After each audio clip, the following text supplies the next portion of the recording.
Hey everyone, this is Chris here with Daily Motor, and today we've got the infotainment tour and demo on the 2022 Infiniti Q50 and its dual-screen Infiniti InTouch infotainment system.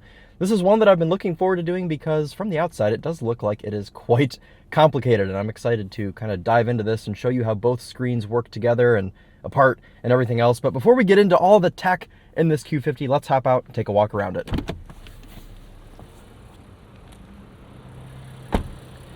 So here it is, pretty much unchanged for the 22 model year. The Q50 has looked pretty much the same for like 10 years at this point, it seems like, but nevertheless, still quite an attractive design overall. And if you all are curious to learn more about this Infiniti Q50, make sure to check the link in the description to lead you to all of our other videos that we have filmed this week on this sport sedan. Quite a large semi going by here. Anyways, let's go ahead, hop in, dive right into the technology. And let's start by taking a brief look at this small screen in our cluster. A pretty old school setup here. We've just got two analog gauges on the left and right hand side, but in the middle we do have a very small little screen. You're able to control that by these two buttons on the right hand side of the steering wheel that will cycle you through all of your different display options. You can see an oil service due monitor, a warning monitor, your fuel range, fuel economy, a compass, nothing. You can see what sort of driving aids you have on, and then you can also see your tire pressures. Of course, we are stationary right now, so no tire pressure data available for us as of right now.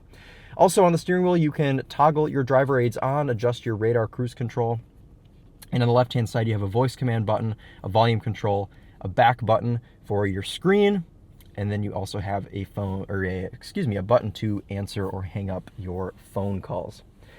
So let's talk about what we've got going on here in the middle. This has always been kind of strange for me that there is a double screen setup, but in some ways it kind of makes sense because you can think of this top screen as your main infotainment screen and the bottom screen as more of a control panel. Seems to be the best way to look at it. The top screen has kind of a matte finish and an old school look. You can see it defaults to the navigation screen, or if you have a phone plugged in, it'll default to your phone projection. And the bottom screen looks like a newer Nissan screen. It's more of a glossy finish, and it has some of your different options here, or app pages if you'd like to look at it that way. So they do work together decently well. I will admit it's kind of a scary thing to look at if you've never sat in an Infiniti before. You're like, what the heck is going on here? How, like, in my opinion, this kind of looks like an afterthought. This screen looks like it's always been here, and this one looks like a bit of an afterthought, a bit of an attempt to bring this car to modern standards for 2022. This second screen has been around for a few years now, so if you are familiar with the Q50 and Q60, you probably already know what this is about. But for the people who are here to see how it works, let's go ahead and get started. As always, we'll start with our physical buttons that don't actually go anywhere. On the left-hand side, we have our climate controls for temperature adjustment, as well as an auto button, fan controls, and a button to aim your vents wherever you'd like to do so. On the right-hand side, we have passenger temperature adjustment, recirc, excuse me, I'm bumping the screen here, both defrosts, and then an on-off switch for our climate control. Directly below the screen, we have quick access for our audio, a home button, and then our climate control. Below that, we have a CD player. I don't know that I've done an infotainment test yet with a car that has a CD player, but here we are anyways. And I don't know that you all can see this in the second. Oh, you can. Good. And then down here, we have a seek button. We have a radio button, a volume knob, a CD or aux input toggle switch there, as well as a tune and channel and folder button down here, all in the row with the volume knob. Below that, heated seat controls, and I'm going to have to switch back to POV to show you all this. We actually have a knob to control this infotainment system if you don't want to use the touchscreen. So you can use this knob. Right now it's zooming in and out of our nav screen. It controls your top screen and really just, kind of like BMW's iDrive adds another element to control the screen, if that's something that you like to do. You can see you can toggle different ways to operate your map. And finally, you press this and you're able to look at your parking cameras. Keep pressing and it will cycle through. Back to the map. Makes a kind of an irritating beep every time it does that. And then finally, we've got a drive mode selector down here below the knob, and that will pop up on your top screen there. You can cycle through all of your different drive modes. There are 5 available. Standard is what it defaults to. Each of them are color-coded, and everything happens quite quickly. One click, and it'll immediately go down into the drive mode. You don't have to double-click to wait for the screen to pop up. So that is quite nice. Okay, so let's take a look here at our top screen first. We'll go from top to bottom.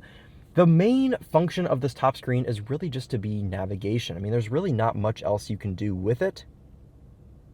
You can see here you can adjust a couple of things on the fly on this top screen, your audio source and call history and such other things if you do have a phone Bluetooth, but mainly it's to house your navigation screen.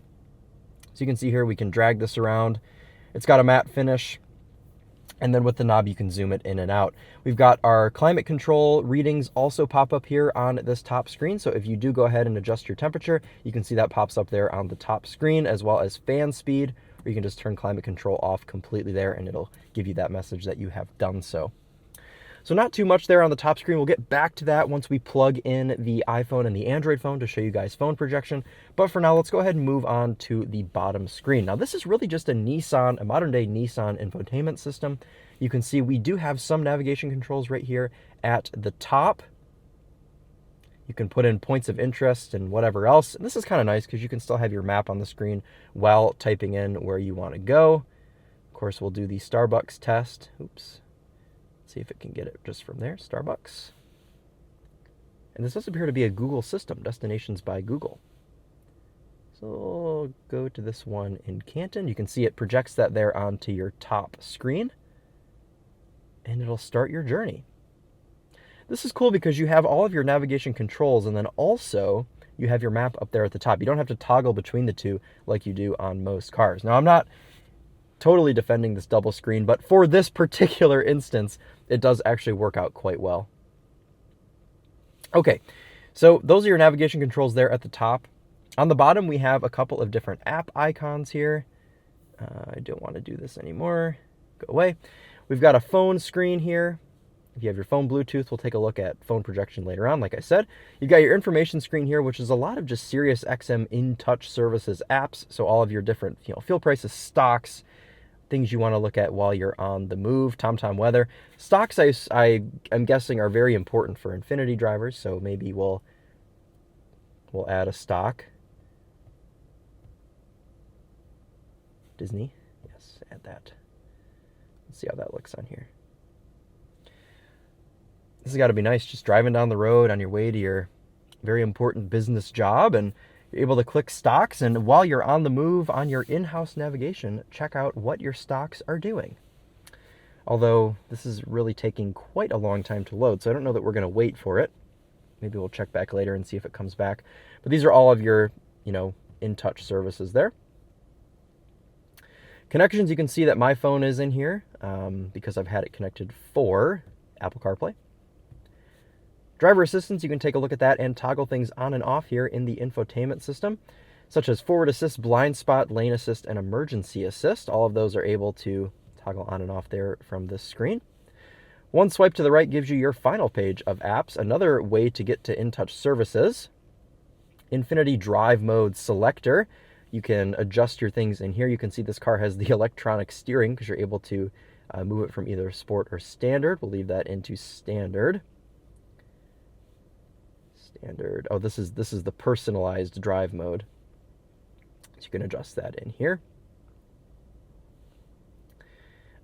You've got your settings menu here that'll bring you to all the settings that aren't in that information menu. So just general settings about the car. You can mess with your camera settings. Screen settings, you can adjust display into day or night mode in here. One touch on that day night, and then you can also, you can also toggle your map color without putting it into day or night mode. What I kind of like about this day or night mode selector is you can adjust the brightness on the fly here, basically as just a totally, basically an automatic setting there when you switch into day or night mode. Got other display settings in here. You can adjust your brightness, contrast, everything else in that menu if you're not switching from day or night mode. Navigation settings. Sound settings, you can adjust here your Bose Audio Pilot or Center Point. If you all are curious to hear this Bose sound system, make sure you check out Charlie's video over on DM Sound. Driver's audio stage, look at that. You can also mess with surround. That's pretty cool. Infiniti Intuition. You can also use that to set up a smart key. And quick guide, pretty much just an owner's manual. You can search if you're, curious to, want to know how to do something. You can do that in there. Quick access button there to a couple of settings there for day-night mode or for audio adjustments. And then on the right-hand side, you have your intelligent key profile button. But this is a press car, so we don't have any control to that as of currently. Okay, let's take a look here into audio and go to FM radio. Turn this down so you all can see how we adjust some of our different settings in here for radio. You've got all of your different presets here that you can scroll through, click whatever you want to do with that. You've also got this little tune switch here. No tune knob, but at least over on the passenger's side, within the passenger's reach, we do have a tune button. You can go through that and use those. All of your audio sources appear down here at the bottom, and you can toggle through those quite easily as well. Home button takes you back home, of course. That's in a nice central area. And finally, the climate control menu does exist here. If you want to turn on your heated steering wheel, that is in here in the infotainment, which is kind of annoying. In fact, I'm just now remembering that this car has a heated steering wheel. That would have been nice to know last night when I was driving in the cold. Totally forgot that was even in here because our heated seats are physical buttons, but the steering wheel you have to toggle on in the screen, which is kind of weird. Everything else, though, you are able to do from these exterior buttons. To adjust your fan speed, heated seats, everything else, you can do that from these buttons. But if you want to turn on your heated steering wheel, you've got to do that in the screen. Okay, let's go ahead and plug in the iPhone. It is worth mentioning that this car does come with wireless Apple CarPlay. This is not only a wired CarPlay system. I just always like to plug my phones in for filming purposes, but this car does come equipped with wireless CarPlay. So that is a pretty cool thing. That is new for this year as well in the Infiniti.